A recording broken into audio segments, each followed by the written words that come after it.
Men namaz okuymun. Namaz okuganda közümdü jumup okusam adashpay okuyum. Sürelör көз алдыма тартылат. Бирок көзümdü сажда кылчу жерди карап окусам, оюма ар кыл нерселер түшүп адаша берем, түшүндүрүп берсеңиз дейт. Негизи намаз окуганда көз ачылып намаз окулат. Анан сажда кылган жерди карап окулат. Намазда көз ачык болот, сажда кыла турган жер тиктелип, Алланы улуктап окулат намаз. Бирок көзүңүз ачык окулуп, оюңуз алакты боло берсе, анда көзүңүздү жууп алганга шарият уруксат берет. Жакында кече мен бар, сахарым бар, ана доктурга көрүнүп турам, профессорго.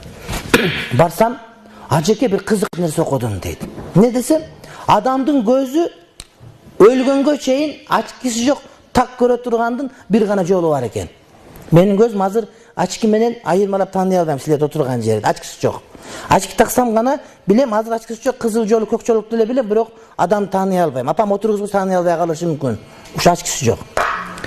Ал айтат, эгерде адам бир күндө 1 саат 1,5 метрлик аралыкта бир нерсени көзүн нормалдуу ачып тиктеп, жөн эле тиктеп ойлонуп турса, ачып жумбастан, ошонун көзү эч убакта оорубайт экен.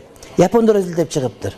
Бул доктор айтат, көрсө силер дейт, намаз убакта дейт, жанагы эмени карай турбайсыңарбы дейт, 1,5 метр жерди сажда кылган жерди дейт.